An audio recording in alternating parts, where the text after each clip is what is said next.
하나님의 말씀 역대하 7장 1절에서 22절 말씀 구약의 말씀 661페이지 구약의 말씀 663페이지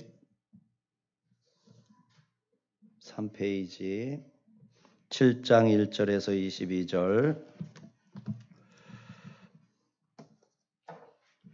한 절씩 교독합니다. 솔로몬이 기도를 마침에 불이 하늘에서부터 내려와서 그 번제물과 제물들을 사르고 여호와의 영광이 그 성전에 가득하니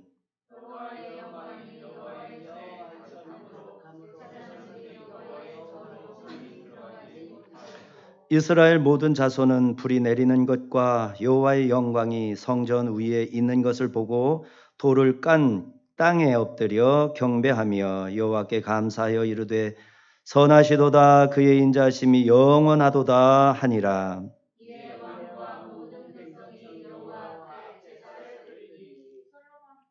솔로몬 왕이 드린 제물이 소가 22,000마리요 양이 12만 마리라. 이와 같이 왕과 모든 백성이 하나님의 전에 낙성식을 행하니라.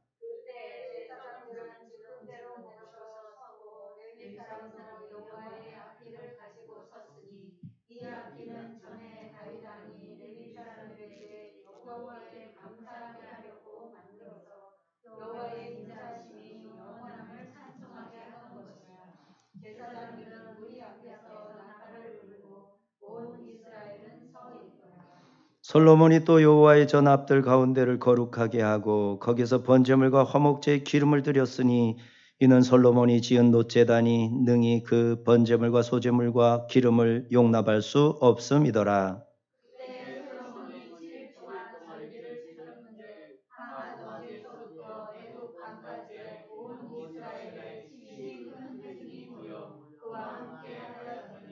여덟째 날에 무리가 한 성회를 여니라. 제단의 낙성식을 7일 동안 행한 후 이 절기를 7일 동안 지키니라.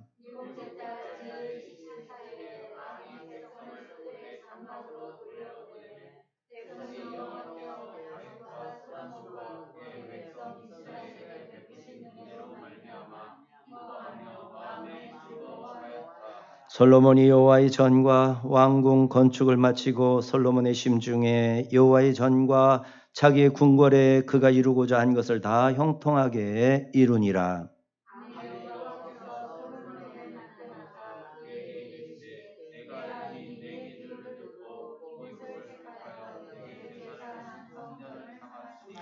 혹 내가 하늘을 닫고 비를 내리지 아니하거나 혹 메뚜기들에게 토산을 먹게 하거나 혹 전염병이 내 백성 가운데 유행하게 할 때에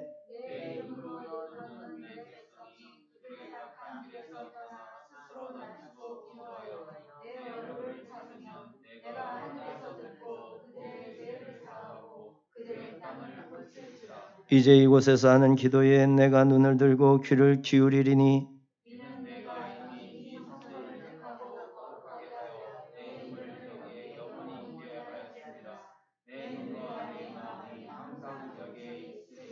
내가 만일 내 앞에서 행하기를 네 아버지 다윗이 행한 것과 같이 하여 내가 내게 명령한 모든 것을 행하여 내 율례와 법규를 지키면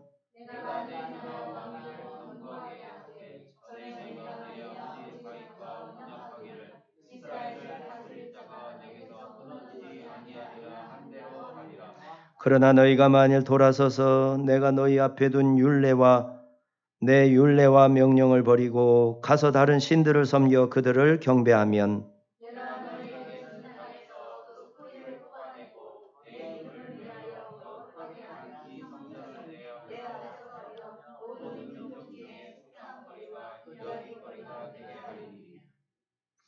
이 성전이 비록 높을지라도 그리로 지나가는 자마다 놀라 이르되 여호와께서 무슨 까닭으로 이 땅과 이 성전에 이같이 행하셨는고 하면 그들이 자기 조상들을 애굽 땅에서 인도해 내신 자기 하나님 여호와를 버리고 다른 신들에게 붙잡혀서 그것들을 경배하여 섬김으로 여호와께서 이 모든 재앙을 그들에게 내리셨다 하리라 하셨더라.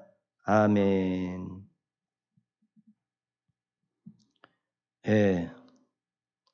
성전에 오신 하나님이라는 제목인데요. 1절에서 3절은 성전에 가득하게 된 하나님의 영광, 4절에서 11절은 성전 낙성식과 초막절, 그리고 12절에서 22절 다윗 언약을 솔로몬 왕과 갱신을 합니다. 언약의 갱신. 세 부분으로 우리가 나눠서 오늘 본문을 대할 수 있습니다. 자, 솔로몬이 기도를 마치자 하늘에서 불이 내렸습니다. 불이 내려와서 번제물과 기타 제물들을 불사른 것이죠. 1절입니다. 시작. 솔로몬이 기도를 마침에 불이 하늘에서부터 내려와서 그 번제물과 제물들을 사르고 여호와의 영광이 그 성전에 가득하니. 불은 하나님의 현현의 표지요. 엘리야가 기도할 때 불로 응답하셔서 여호와 하나님만 참 하나님이심을 증명을 했어요.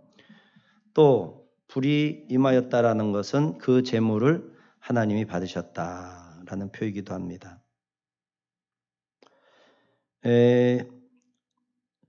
이제 가나안에 정착한 이스라엘이 국가적인 규모로 낙성식이라는 제사를 올리게 됩니다. 성전을 지어서 하나님께 봉헌에 올리고 솔로몬이 이제 기도를 드린 후에 본식이 시작을 한 거죠. 제물이 바쳐지는 거예요. 여기에 하나님께서 응답하시는 표징으로 성전에 영광을 채웠다 그럽니다. 영광을 채웠다라는 것은 구름을 이렇게 채우는 것을 말하기도 합니다. 성막을 봉헌했을 때 영광이 성막에 가득했죠. 모세 때에. 성막을 봉헌했을 때처럼 솔로몬이 성전을 봉헌에 올릴 때도 하나님의 영광이 가득해진 겁니다. 출애굽기 40장 34절에서 35절에 보니까 같이 있습니다. 구름이 회막에 덮이고 여호와의 영광이 성막에 충만하매 모세가 회막에 들어갈 수 없었으니 이는 구름이 회막 위에 덮이고 여호와의 영광이 성막에 충만하였으며. 자, 여기 본문으로 다시 돌아와서 2절과 3절입니다. 시작. 여호와의 영광이 여호와의 전에 가득함으로 제사장들이 여호와의 전으로 능히 들어가지 못하였고 이스라엘 모든 자손은 불이 내리는 것과 여호와의 영광이 성전 위에 있는 것을 보고 돌을 깐 땅에 엎드려 경배하며 여호와께 감사하여 이르되 선하시다 그의 인자하심이 영원하시도다 하니라. 자, 놀라운 장면을 목격했죠. 두려움에 휩싸입니다. 제사장들이 성전에 들어가지도 못합니다. 백성들은 너무 두렵고 놀라서 성전 뜰, 박석을 깐 땅바닥, 성전 바닥에 엎드려서 경배하고 하나님께 감사를 드렸는데 이때 드린 찬양이 나오죠. 선하시도다 그의 인자하심이 영원하도다. 선하시도다 그의 인자하심이 영원하도다. 선하다라는 것은 아름다울 선자지만 좋을 선자도 되죠. 착할 선, 좋을 선, 아름다울 선 세 가지 뜻이 있죠. 그러니까 하나님 보시기에 좋았더라에서 좋았더라가 바로 이 착할 선, 아름다울 선, 좋을 선 이것이죠. 그렇게 좋았다라는 겁니다. 4절에서 11절 성전 낙성식과 초막절 제사인데요. 제물부터 이제 말씀을 합니다. 낙성식의 규모를 기록하는 겁니다. 첫 예배입니다. 성전에서 처음으로 예배를 드립니다. 몇 개월 지났죠? 11개월이 지났습니다. 성전을 완공하고 11개월 지났어요. 요 초막절에 맞춰서 이 행사를 하기 위해서 절기를 맞추려고 11개월을 기다렸어요. 그동안 정식으로 예배를 드린 적이 없어요. 자, 첫 예배입니다. 감격과 기쁨을 다 표현 못할 정도입니다. 이 낙성식에서 가장 중요한 것은 이 집이 바로 하나님 집이라는 사실을 나타내는 것이죠. 그래서 이 집에서 일어나는 모든 일은 하나님의 뜻과 하나님의 영광, 하나님께 찬양을 드리는 일이어야 합니다. 4절과 5절입니다. 시작. 이에 왕과 모든 백성이 여호와 앞에 제사를 드리니 솔로몬 왕이 드린 제물이 소가 22,000마리요 양이 12만 마리라. 이와 같이 모든 백성이 하나님의 전에 낙성식을 행하니라. 그러면은 14만 2천 마리의 구별된 짐승이 하나님 앞에 바쳐지는 거죠. 세상 사람이 볼 때는 이해를 못하는 거죠. 아니 뭐 소 한 마리면 좋다 이거야. 아니 이게 소가 22,000마리 소가 무슨 지금 광우병 걸렸나? 무슨 뭐 돼지열병이라도 걸렸나? 세상의 가치로는 이해가 안 되죠. 근데 왜 이런 일을 하나님께서 성경에다 기록할 거예요? 동물들의 생명의 주인이 누구라는 겁니까? 하나님이라는 것을 말해주고 싶어서 그러는 거예요. 무슨 하나님이 고기를 잡수십니까? 하나님이 그 냄새를 맡아야 아이 좋다 그러시는 분입니까? 아니에요. 그렇게 해도 그 생명들은 짧은 것도 아니고 억울한 것도 아니고 사람이 태어나서 태중에서 죽어도 그 인생이 결코 짧은 것도 아니고 억울할 것도 없는 거죠. 왜? 생명의 주인이 하나님 거니까. 하나님이 하나님의 것을 도로 가지고 가시는데 그게 왜 억울한 일입니까? 더군다나 짧아도 가치 있고 귀한 게 있고 작아도 그 어떤 것보다도 클 수가 있는 게 하나님의 계산법인데 그러니까 참 제물로 바쳐지고 순교의 제물이 되고 굉장히 짧은 인생을 살고 여기에 대해서 안타깝게 생각하는 거는 인간끼리의 인지상정이지 그거는 나쁜 마음이 아니까 좋은 마음이니까 그런 마음을 가진 사람을 착하다고 믿어줄 수는 있죠. 그러나 하나님과는 또 다른 차원에서 우리가 생각을 하게 되는 거죠. 성경은 인지상정을 위해서 기록된 책이 아니라 하나님과 우리 사이의 인간의 정을 놓고 이렇게 기록한 책이 되는 거죠. 자, 6절입니다. 시작. 그때 제사장들은 직분대로 모셔서고 레위 사람도 여호와의 악기를 가지고 섰으니 이 악기는 전에 다윗 왕이 레위 사람들에게 여호와께 감사하게 하려고 만들어서 여호와의 인자하심이 영원함을 찬송하게 하려 하던 것이라. 제사장들은 무리 앞에서 나팔을 불고 온 이스라엘은 서 있더라. 제사장들에게 이미 역할이 주어져 있죠. 나팔을 들 사람, 현악기, 기타 악기를 들 사람, 수금을 들 사람, 그 다음에 노래로 부를 사람, 다 지휘할 사람, 아삽, 헤만, 여두둔, 지휘자들이죠. 작곡자들이죠. 그런데 이 모든 사람들이 누가 훈련을 시켰다라는 거예요? 다윗이 다 훈련을 시켰다는 거예요. 다윗은 성전 지을 재료만 준비한 게 아니라 뭐까지 준비한 거예요? 성전 제사 제도를 위한 모든 준비 작업을 다 마친 거죠. 자, 이렇게 역사성 있는 제사. 이미 성전이 지어지기도 전에 하나님이 다윗을 감동을 시켜서 수금이라는 악기를 정식으로 생산하게 하셨고 그 연주법을 제사장들에게 가르쳐서 합주가 가능한 상태로 전부 훈련을 시켜놨어요. 뭐를 위해서? 예배, 제사를 위해서. 그러면은 그렇게 오랜 동안 하나님의 아이디어와 성령이 충만한 주의 종들에 의해서 갖춰진 예배의 모든 도구를 사용해야 할까요? 내다 갖다 버려야 될까요? 사용해야죠. 그때를 위해서 전부 준비됐는데. 근데 어느 순간 이거를 다 갖다 버리자 그러면 그거를 반발심을 가지고 우리가 대할 필요가 있어요. 예배의 모든 준비라든지 우리가 지금 성전에서 순서를 다 가지고 예배를 드리는 형태를 오늘날 너무 쉽게 던져버릴 수 있고 바꿔치기 할 수 있고 새로 할 수도 있고 놀랐어요.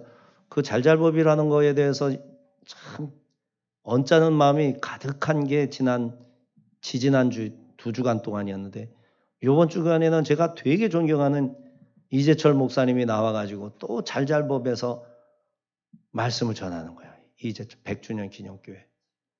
아휴, 내가 얼마나 존경하는 분인데. 이분이 또 그냥 교회가 필요 없는데 현대교회가 왜 교회를 짓고 예배를 드리냐. 자기는 그거를 반대해가지고 체육관에서 또는 이런 그 운동장에서 이런 데서 예배를 드렸다는 거예요. 지금은 뭐 은퇴 목사로 100주년 기념교회 예배당이 있는 곳에서 예배를 드리지만 그거는 그래서 어쩔 수 없이 그렇게 드린다는 식인 거예요. 네? 어쩔 수 없이 그렇게 드린다는 거예요. 기가 막힌 일이죠. 성경이 왜 그런 말씀을 하는지 생각이나 해봤는지 모르겠어요. 순전히 인문학자예요. 인문학자. 사람들이 듣고 그 논리를 따라가면 동의하기 쉬운 말이면 얼마든지 하는 거예요. 저 신학교 때 그분을 모시고 그 수양회를 했는데 반납해야 돼. 그런 내용을 좀 설명을 할 건데 좀 잘 좀 들어주세요. 자, 찬양과 악기는 하나님의 인자하심이 영원함을 찬송하기 위해서 다윗이 만들어서 레위인들에게 주었고 레위인들은 악기를 연주하는 법을 배우고 숙달한 것입니다. 나팔수 제사장들이 무리 앞에서 나팔을 붑니다. 백성들은 그 앞에 섰습니다. 재물이 너무 많아서 또 특별한 방법이 필요했는데요. 솔로몬이 그때 필요에 의해서 이렇게 아이디어를 내놓은 거죠. 자, 초막절 제사, 봉헌 제사를 한 일주일 동안 드리기로 했으면 준비된 14만 2천 마리의 제물을 다 번제로 드릴 수 있는 기간이라야죠. 그런데 이제 드려보니까 번제단에서 하루에 태울 수 있는 화력을 아무리 올려도 그거를 소화를 시킬 수 있는 양이 한정돼 있단 말이죠. 아이고 14만 4천 마리를 일주일에 다 못 드려. 이게 딱 문제가 된 거예요. 자, 7절입니다. 시작. 솔로몬이 또 여호와의 전 앞들 가운데를 거룩하게 하고 거기서 번제물과 화목제의 기름을 드렸으니 이는 솔로몬이 지은 놋제단이 능히 그 번제물과 소제물과 기름을 용납할 수 없습니다. 예. 철저히 준비해도 이런 거를 예상을 할 수가 없죠. 이럴 줄 알았으면 미리 제물을 좀 적게 하거나 아니면 문제가 발생을 했을 때 제물을 좀 줄이거나. 그런데 줄이는 방법 대신에 어떻게 했다고요? 번제단을 확대하는 방법을 택한 거죠. 원래는 거기에서만 예배를 드렸는데 거기에 붙여서 이제 눕혀나가는 거죠. 원래 성전은 동쪽을 향하게 돼 있고 동쪽에서 들어서면서 서쪽을 바라보게 되면 정면에 성소가 있고 성소 뒤에 지성소가 있어요. 그리고 성소 앞에는 낭실이라고 그래가지고 이 엄청난 높이의 건물이 있습니다. 엄청난 한 20몇 층 되는 높이의 건물입니다. 이거 대산 아파트보다도 더 높은 건물이 쭉 뻗어 있어요. 그리고 35규빗에다가 5규빗 사이즈의 둥근 머리, 그러니까 5규빗이면은 우리 교회의 4분의 1 정도 되는 규모의 둥근 형태의 머리가 그 둘레, 그 정도 파이의 40규빗이면 높이가 어떻게 됩니까? 4, 5, 20. 이게 손바닥 하나를 보통 50cm 이상의 규빗이거든요. 8규빗. 그래서 이 규빗으로 측정을 했을 때 40규빗 5, 4, 20, 20m에 20m. 20m면은 몇 층입니까 도대체? 상당히 높은 2m? 20m 맞죠? 20m의 높이면은 보자. 10몇 층, 8층, 9층 정도의 높이잖아요. 그렇죠? 2.2m 정도 한 층에서 다음 층 바닥까지. 2층 바닥에서 다음 층 바닥. 아파트가 2m 20 정도 돼요. 좀 낮게 만든단 말이죠. 그러니까 8층, 9층의 높이의 건물의 기둥이 보아스와 야긴 야긴과 보아스가 떡하니 있잖아요. 그게 보이고 그리고 왼쪽 편에 물두멍이 있는 거예요. 물두멍이 45도 각도로 낭실에서 45도 각도로 앞에 물두멍이 있고 그 물두멍 주변에는 10개의 5개를 도열한 노바다가 있고 물두멍이 10개가 또 추가적으로 있어요. 10개의 물두멍에서 재물들을 정결하게 씻고 노바다가 얼마나 큰지 몰라요. 그 커다란 노바다 높이도 엄청 높아요. 한 2, 3층 높이가 됩니다. 계단을 통해서 올라가야 되고 거기에 빠지게 될 경우에 불상사가 일어날 수 있어요. 2m 이상의 깊이기 때문에 사람 키를 넘고 그 구조 자체가 둥글기 때문에 사람이 빠지게 되면 나올 수가 없어요. 그러니까 손잡이들이 일기불세 10개의 작은 송아지 머리들이 다다다다다다 붙어가지고 그 송아지 머리를 손으로 잡고 이제 그 물을 떠가지고 이제 정결하게 씻고 요런 구조로 돼 있고 그다음에 북쪽 편이죠. 오른쪽에는 번제단이 있는 거예요. 45도 각도 나란히. 그렇게 하고 요 성전 뜰 한 가운데에 솔로몬이 2m 25, 2m 50 곱하기 2m 50 높이가 3규빗 355 1m 50 높이가 1m 50 가로 세로가 2m 50인 대를 만들어 놨단 말이에요. 그 대 위에서 솔로몬이 기도도 했고 축복도 했고 다 했단 말이죠. 그래서 이 대가 있었는데 이 대를 거기에서 불을 질러버리면 문제가 되겠죠. 그러니까 정중간에 있는 이 대를 좀 옮겼겠죠. 여러 사람이 붙으면 옮길 수 있는 사이즈가 되니까요. 그리고 거기에서 임시 번제를 더 드리는 거예요. 가운데에서. 그 내용이 바로 우리가 읽은 7절의 내용입니다. 자, 성전뜰에 있던 대를 그곳을 이렇게 정리를 해서 거룩하게 구별하고 번제물과 화목제의 기름을 태우는데 더 보충적으로 했다라는 거죠. 노제단이 그렇게 컸음에도 불구하고 부족할 정도의 규모로 제사를 드린다는 것은 불경스러운 일이 아니라 어떤 느낌일까요? 와, 진짜 엄청나다. 저렇게 큰 번제단에서 제사를 드려도 부족할 만큼이나 그래서 이렇게 여기에다가 따로 또 번제를 올려야 되니 야, 정말 대단하다. 이런 느낌이죠. 자, 이렇게 해서 제사를 드립니다. 8절 이하에는 성전 낙성식의 기간을 기록합니다. 7일 동안 봉헌식을 거행하고 7일 동안 초막절을 지키고 초막절은 제8일에 성회로 마무리합니다.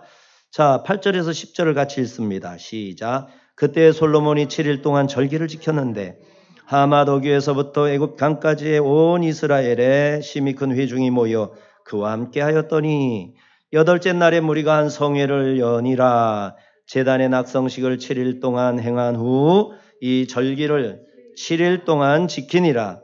7째 날 제23일에 왕이 백성을 그들의 장막으로 돌려보내매 백성이 여호와께서 다윗과 솔로몬과 그의 백성 이스라엘에게 베푸신 은혜로 말미암아 기뻐하며 마음에 즐거워하였더라. 아멘.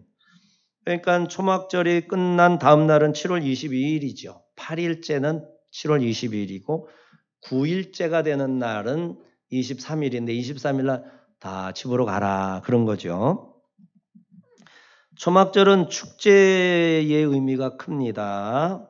밀을 수확하고 얼마나 기쁨이 가득하겠어요. 그 만끽한 기쁨의 날이 초막절 기간입니다.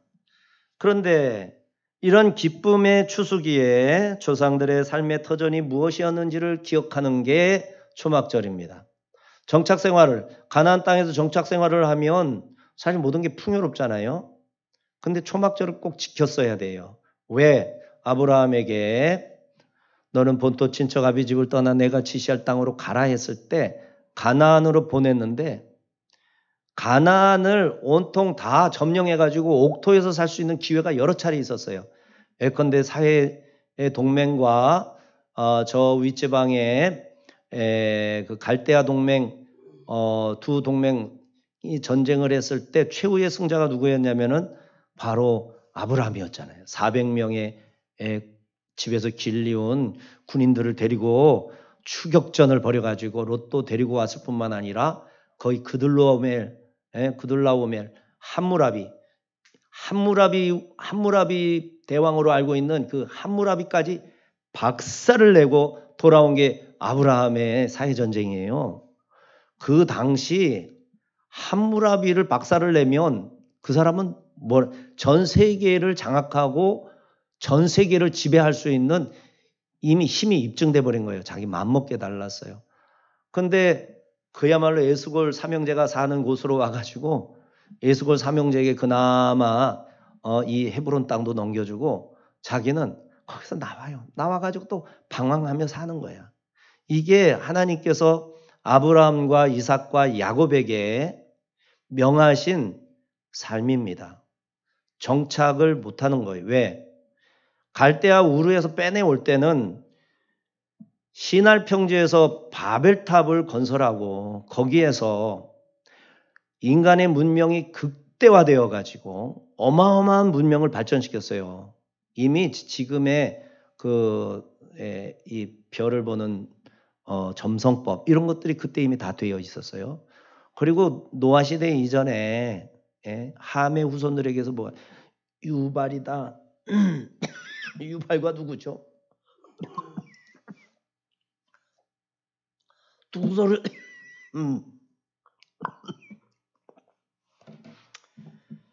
아이고 주여. 바쁠수록 천천히 가야죠.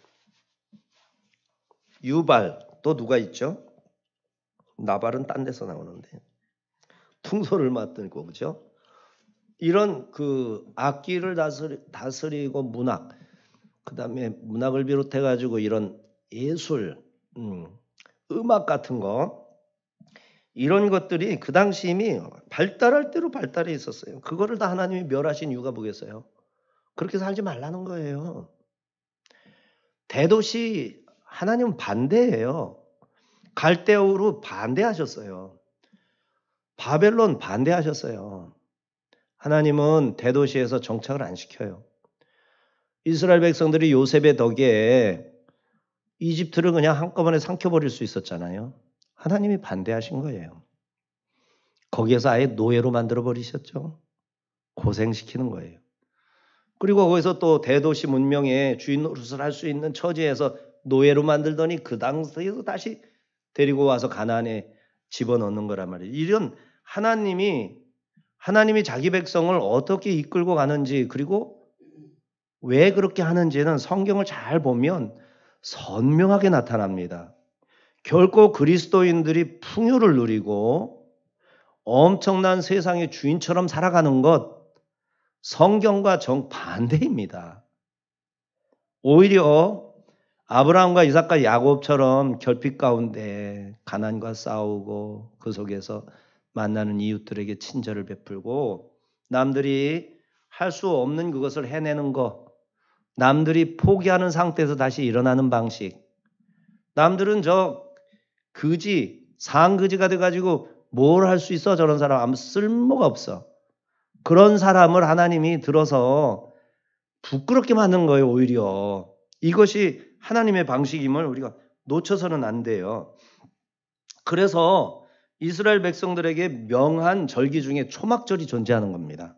그래서 이 초막절은 그야말로 이제는 막 안심하고 마음껏 추수한 곡식을 먹으면서 놀고 기뻐하고 축제하고 카니발 같은 거를 열 수 있는 그 시기에 하나님께서는 그러지 말라는 거예요. 뭐 하라는 거예요? 장막을 만들라는 거예요. 장막이 초막, 풀, 1년생 풀 같은 것으로 움막 같은 것을 짓고 온 가족이 거기에 와서 결핍 속에 살아가라는 거예요. 편안하게 살지 말고. 그리고 추수를 마저 하고 그리고 저녁마다 모여가지고 이웃들과 원시적인 교제를 하라는 거예요. 원시적인 노동요를 부르고 노동에 필요한 몸을 그냥 포도주 이런 술 같은 거를 만들어서 서로 위로해주고 서로 힘이 되어주라는 거예요. 이게 하나님이 규정한 삶의 방식이에요. 그렇게 해서 이제 초막절 기간을 일주일 동안 하는 거죠. 결국은 초막절은 두 가지 의미예요. 첫째는 아브라함에게 명한 광야에서의 훈련하는 삶, 고단한 삶, 그것을 하나님이 지시하는 삶의 방식임을 잊지 말라는 것이고, 두 번째는 가나안 땅에 들어갔다면 어떻게 해야 하느냐? 40년 동안 광야에서 죽으라고 훈련하고, 먹는 문제, 마시는 문제, 뭐 식생활의 기호 문제죠. 비롯해서 의생활, 이 옷 같은 거 하나님이 안 떨어지게 다 하셨잖아요. 신발까지. 이런 거를 기억하면서 거기에서 일주일만이라도 살라는 거죠. 이게 초막절입니다. 그래서 7일간 초막을 짓고 거기 거하면서 추수 노동과 축제를 병행하게 하였습니다. 그 다음에 제8일에 대성회를 여는 거예요. 성전에 모여서. 성전에 모여야 돼요. 대성회 때는. 시골에서도 8일째는 막 성전에 올라오는 거예요. 시골에서는 성전에 매일 못 오잖아요. 밭에서 모여서 그렇게 일주일을 지내는 거예요. 자, 그렇게 해서 정리를 하면 백성들은 7월 8일에서 14일 7일 동안 성전 낙성식을 하였고, 7월 15일에서 21일 7일간 초막절을 지켰고, 7월 22일 대성회를 열었고, 7월 여기 잘못 나온 겁니다. 7월 23일은 성회를 열어 축제로 삼은 게 아니라 22일에 그렇게 하고 23일에는 집으로 돌려보낸 겁니다. 자, 11절입니다. 다 같이 시작. 솔로몬이 여호와의 전과 왕궁 건축을 마치고 솔로몬의 심중에 여호와의 전과 자기의 궁궐에 그가 이루고자 한 것을 다 형통하게 이루니라. 이렇게 하여 성전 건축을 모두 마쳤습니다. 솔로몬의 하나님께 헌신하는 모든 것들이 다 형통하였다. 이렇게 말씀합니다. 12절에서 22절은 다윗과 맺었던 언약을 다시 솔로몬과 함께 갱신하는 내용이라고 그랬죠. 하나님께서 솔로몬에게 두 번째로 나타나셨습니다. 기브온에서 1천 번제 때 나타나셨죠. 솔로몬에게 내가 너에게 무엇을 주랴? 듣는 마음, 지혜를 주시옵소서 그랬죠. 지금은 성전을 다 지었어요. 1천 번제를 드리고 나서 첫 번째 나타나신 하나님이 성전 낙성식을 거행한 후에 다시 또 나타나신 겁니다. 하나님께서는 솔로몬이 드린 성전을 위한 7가지의 기도에 대답을 하시는 나타나심입니다. 첫 번째는 맹세의 진에 따라 갚아주십시오 하고 기도했죠. 성전에 와서 맹세한 자가 맹세를 하게 되면 그 맹세가 거짓이라면 거기 그 행위에 대한 마땅한 보응을 하나님이 친히 해달라고 그랬었고, 두 번째 기도는 전쟁 중에 고립되어서 죽게 되거나 적에게 사로잡혀가서 포로가 되었을 때 성전을 향해서 손을 펴들고 기도를 하면 그 기도를 들으시고 다시 돌아올 수 있게 해달라고 두 번째 기도를 했고, 세 번째는 비가 오지 않고 가뭄이 들면 무슨 죄를 지었기에 가뭄이 들었을까? 그것을 찾아 회개하면 성전을 향해 회개하고 기도하면 하나님께서 그의 죄를 용서해달라라는 기도였고, 네 번째 기도는 재앙을 만났어요. 깐부기, 병에 이런 전염병 이런 것을 만났을 때 내가 무슨 죄를 졌는가 하고 하나님 앞에 회개하면서 기도하면 하나님께서 그 기도를 들으시고 그 모든 재앙을, 질병을, 그 다음에 사고를, 기타 등등의 재앙을, 전쟁을 물리쳐 달라는 거였죠. 그 다음에 다섯 번째 기도는 이방인들이 멀리서 성전에 대한 소식을 듣는 거예요. 와, 그런 일이 있어? 나도 성전에 한번 가봐야 되겠다. 거기에 가서 기도해야지 하고 성전에 와서 예루살렘 성에는 오잖아요, 이방인들이. 근데 예루살렘 성에는 와도 성전에는 못 들어가죠. 그래서 성전을 향해서 예루살렘에 도착해서 성전을 향해서만 기도하는 거예요. 그들에게 기도를 받으시고 그들도 여호와를 경외하는 사람들, 하나님을 섬기고 경외하는 자들로 인정하여 주옵소서. 이런 기도를 했었고, 여섯 번째 기도는 이 믿는 자가 싸움터에 나갈 때 두려움으로 나가야 되잖아요. 전쟁터에 나서면서 기도를 하는, 성전을 향해서 하나님 지금 전쟁에 나가는데 전쟁 중에 제 생명을 지켜주고 이 성읍을 지켜주시고 이 성을 안전하게 지켜주시고 기도하면 하나님께서 하늘에서 들으시고 그의 기도를 듣고 그들의 성읍을 지켜달라고 기도를 했었고, 마지막 7번째, 사로잡혀서 남의 나라 땅에 가서 이제 성전을 향해서 손을 펴들고 기도하면 그의 기도를 들으시고 회복시켜달라는 7가지의 성전 기도, 솔로몬의 기도 유명하잖아요. 그 기도를 한 것을 응답을 하시는 장면으로 하나님이 친히 현현하셨다, 이겁니다. 그래서 솔로몬이 이제 우리가 잘 알잖아요. 7장 14절 이하는 우리 다 외우기도 하고 하는 말씀이잖아요. 그 말씀으로 연결되는 부분을 솔로몬이 7가지의 성전을 향한 기도에 응답하소서라고 했던 그 기도와 연결을 해서 봐야 됩니다. 12절 14절까지 같이 읽습니다. 시작. 밤에 여호와께서 솔로몬에게 나타나사 그에게 이르시되 내가 이미 내 기도를 듣고 이곳을 택하여 내게 제사하는 성전을 삼았으니 혹 내가 하늘을 닫고 비를 내리지 아니하거나 혹 메뚜기들에게 토산을 먹게 하거나 혹 전염병이 내 백성 가운데 유행하게 할 때 내 이름으로 일컫는 내 백성이 그들의 악한 길에서 떠나 스스로 낮추고 기도하여 내 얼굴을 찾으면 내가 하늘에서 듣고 그들의 죄를 사하고 그들의 땅을 고칠지라. 아멘. 성전을 중심으로 기도하는 그 기도에 응답하시겠다. 하나님께서 친히 하신 말씀입니다. 이게 참, 병충해, 전염병 이런 원인이 되는 죄를 짓고 이것을 다 버리는 거죠. 겸손하게 기도하면서 성전에 와서 하나님의 얼굴을 찾으면, 성전에 와서 하나님의 얼굴을 찾으면 자기가 죄를 지은 생활의 터전에서 죄를 지었는데 그 죄 짓는 생활의 터전에서 하나님을 찾으면이 아니라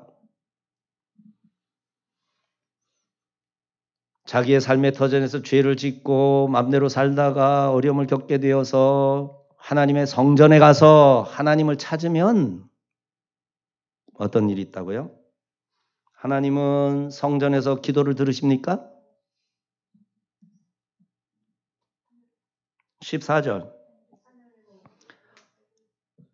성전에서 내 얼굴을 찾으면 내가 어디에서 듣고? 하늘에서 듣고. 하나님은 하늘에 계시는데 굳이 성전에 가서 기도해야 그들의 죄를 듣고 사하고 그들의 땅을 고칠지라. 이게 왜 이런 말씀이 들어가 있죠? 그 유명한 신학자이자 한국 교회의 지도자이신 분이 잘잘법이라는 이상한 프로그램을 CBS에서 만들어가지고 기독교 진리를 왜곡시키고 혼탁하게 하는 이 시대에 구약 성경이니까 갖다 버리라 해야 됩니까? 하나님은 어디나 계셔요. 어디서 기도한들 못 들으시겠어요? 근데 왜 하나님이 성전에 와서 기도하면 조건을 붙일까요? 하나님이 그 뜻이 아니라고요? 그렇죠?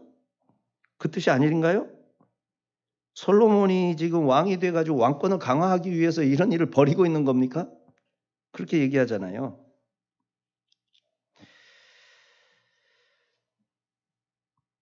하나님은 성전에 계신 게 아님을 기억해야 됩니다. 하나님은 솔로몬 성전을 지어 봉헌할 때 이미 분명하게 말씀하셨습니다. 성전에서 기도하는 것이며 하나님께 성전에서 예배드리는 것입니다. 예배를 누가 받으시죠?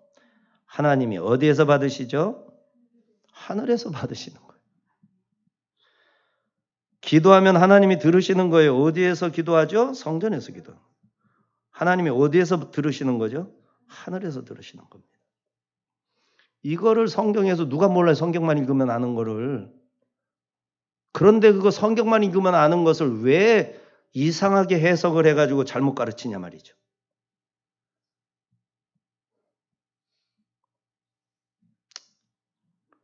정말 마음에 안 듭니다. 그게 지금 기독교라고 알고 지금 한국교회 쑥대밭으로 만들고 있잖아요. 쑥대밭으로 만들고 있어요. 그러면 성전에 와야만 예배가 되고 성전에 와야만 기도가 된다는 말씀입니까? 그딴 소리 자기한테는 하라고 그래요. 그거는 초등학생도 생각할 만한 것을 가지고 어디다 대고 머리가 그렇게 안 돌아가서 하나님도 못 믿는 거야? 도대체? 어리석기 짝이 없는 사람들. 그런 질문을 자기 혼자서도 해결을 못해서 물어봐야 돼? 반문을 해야 되고 어리석기 짝이 없이 왜 말싸움을 하자고 그래? 하나님의 말씀이 들려지면 그 말씀을 믿음으로 마음을 열고 듣고 믿으면 되잖아요. 근데 왜 그거를 믿는 사람을 공격을 해요?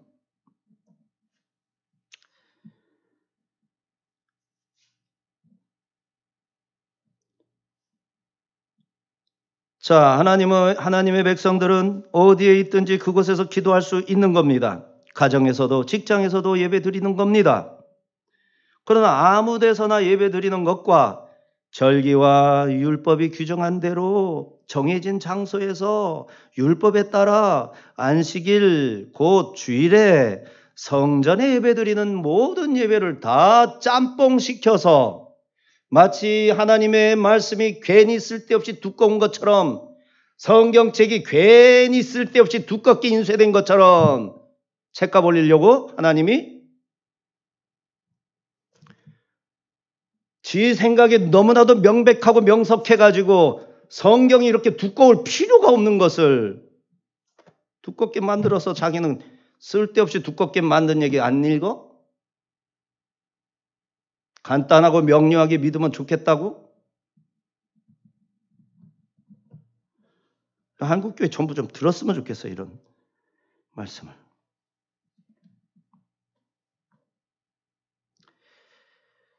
교회를 없애고 체육관에서 예배 드리자라고 하는 것은 성경에 나타난 하나님의 말씀을 인위적으로 간편하고 간략하게 해석해서 그 해석한 아이디어와 그 인위적인 자신의 총기로 교회를 혼동시키고 하나님께 돌아갈 겸손한 성도들, 예배드리는 성도들의 그 하나님을 집중하는 그 한 방향으로 향하는 그 집중 있는 그 방향성을 자기에게로 향하게 해서 하나님이 받으실 영광을 스스로 취하고 하나님께서 누리셔야 할 존경과 명예를 스스로 취하여 위대한 역사의 인물로 자기 이름을 남기려는 지저분하고 더러운 돼지 같은 그런 욕망에서 나온, 그런데 우리가 동조해서는 안 됩니다. 무식하다고 놀려도 그래도 동조할 수는 없지요. 참으로 안타까운 일입니다. 요즘 한국교회의 지성이라 스스로 칭하는 자들이 주일과 교회를 버리는 것이 주님의 복음에 합당하다고 대놓고 말합니다. 참으로 안타까운 일이 아닐 수 없습니다. 많은 성도들이 이 말에 동조하고 교회를 떠나고 주일 예배 시간이 아니라도 아무 때나 녹화된 영상을 유튜브를 통해 예배드리면 될 것 아니냐 생각합니다. 처음에부터 그러진 않죠.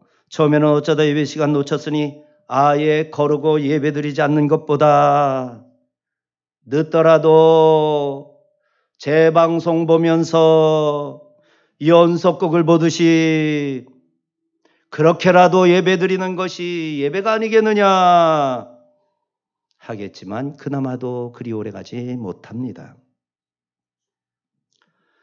오늘날 우리 한국 사회의 그리스도인 가운데 스스로의 영혼의 사형 선고를 내리는 자들이 너무나도 많습니다.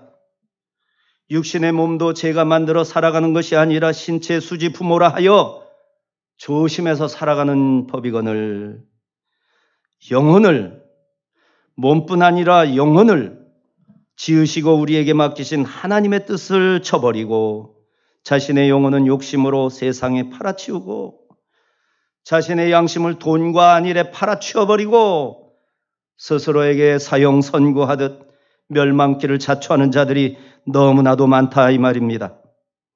이들을 우리가 그리스도인이라 부르기가 정말 민망하기 짝이 없습니다. 15절에서 16절 같이 읽습니다. 이제 이곳에서 하는 기도에 내가 눈을 들고 귀를 기울이리니 이는 내가 이미 이 성전을 택하고 거룩하게 하여 내 이름을 여기에 영원히 있게 하였음이라. 내 눈과 내 마음이 항상 여기에 있으리라. 하나님께서 말씀하셨습니다. 하나님은 하늘에 계십니다. 그러나 하나님의 귀와 눈은 하나님께서 택하신 곳에 집중하십니다. 왜냐하면 그곳에 하나님의 거룩한 이름을 맡겨 놓으셨기 때문입니다.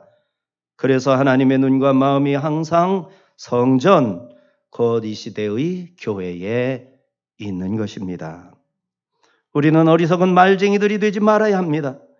우리는 성경을 통해 배운 대로 건물 교회가 아닌 건물 교회는 하늘이 아니라는 점을 잊지 말아야 함과 동시에 이 교회가 건물 교회로 설명되고 건물 성전으로 표현된다는 점을 간과하지 말아야 합니다. 우리 17, 18절을 읽겠습니다. 네가 만일 내 앞에서 행하기를 내 아버지 다윗이 행한 것과 같이 하여 내가 내게 명령한 모든 것을 행하여 내 율례와 법규를 지키면 내가 내 나라 왕위를 견고하게 하되 전에 내가 네 아버지 다윗과 언약하기를 이스라엘을 다스릴 자가 내게서 끊어지지 아니하리라 한 대로 하리라. 성전 봉헌을 받으신 하나님께서 다윗 언약을 다시 언급하시면서 솔로몬과 갱신하십니다. 조건이 있죠.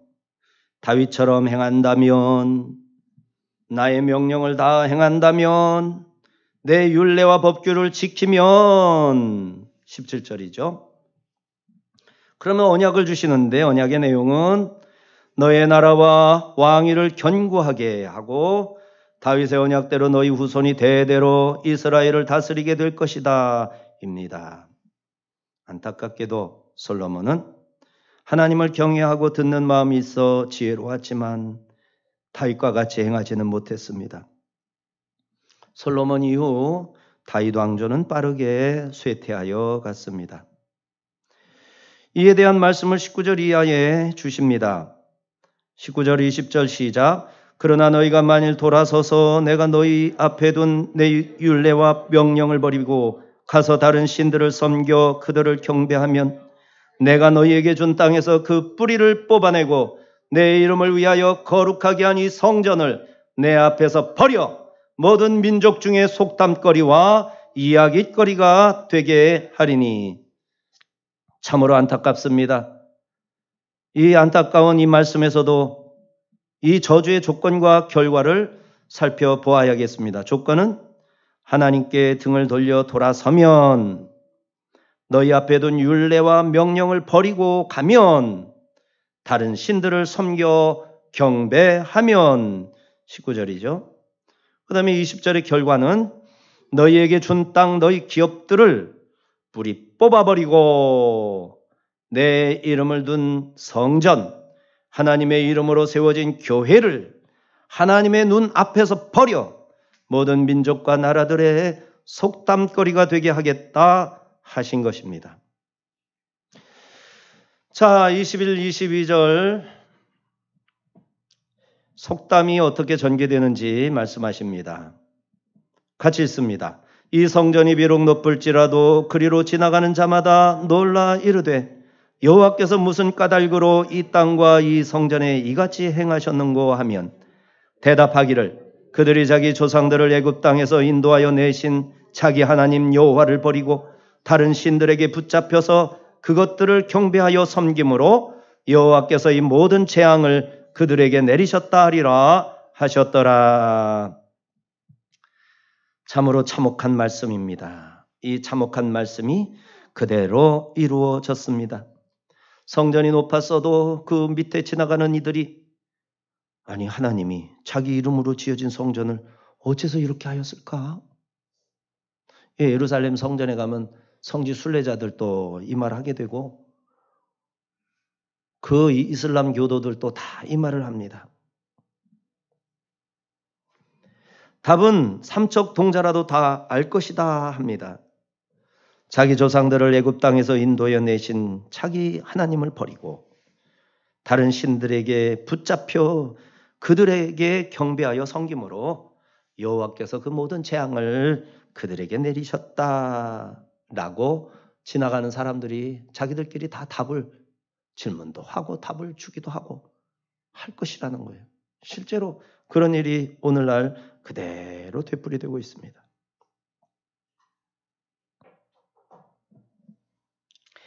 이는 이스라엘만의 문제가 아닙니다.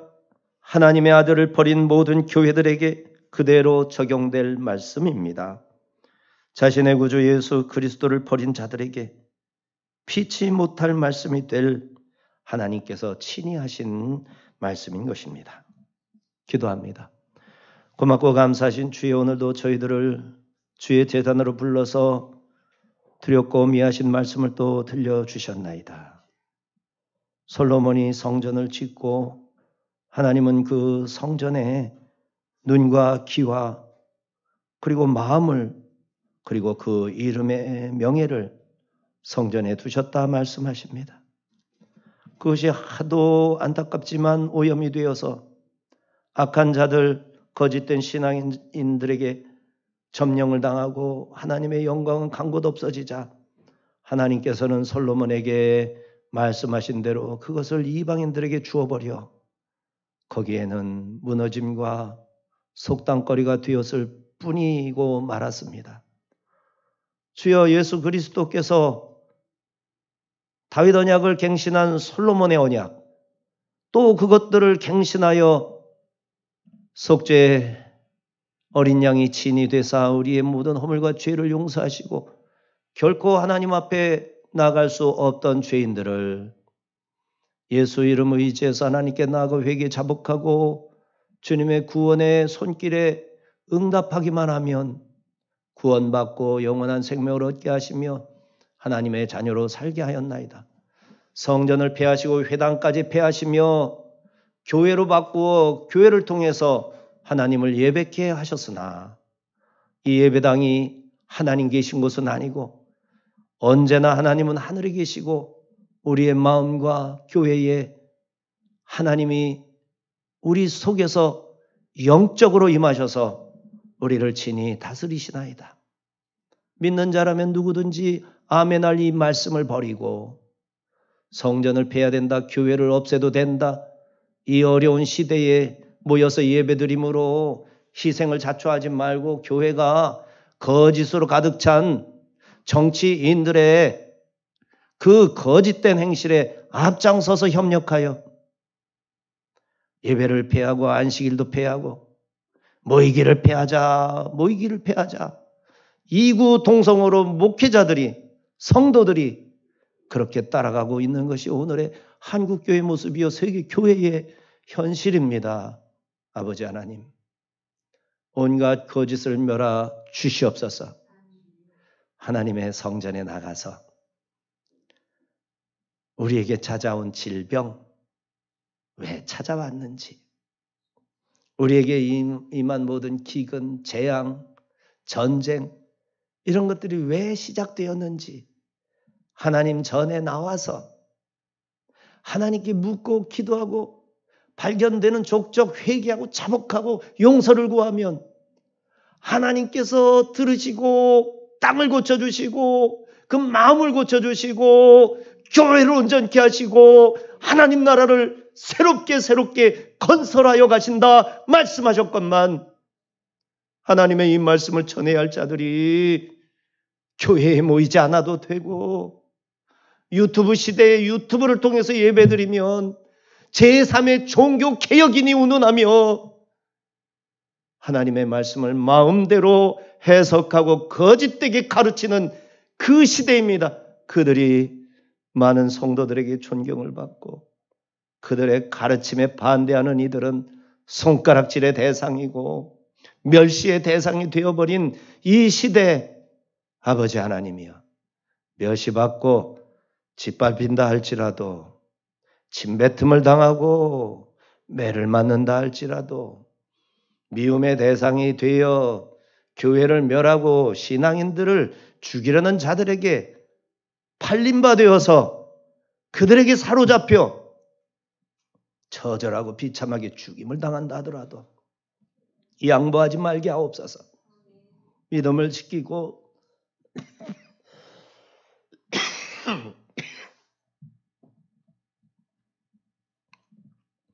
온전히 하나님만 섬기는 우리 아가페 교회 성도들, 우리 한국교회 성도들 되게 하여 주옵소서. 이 모든 것을 예수님의 이름으로 기도하옵나이다. 아멘.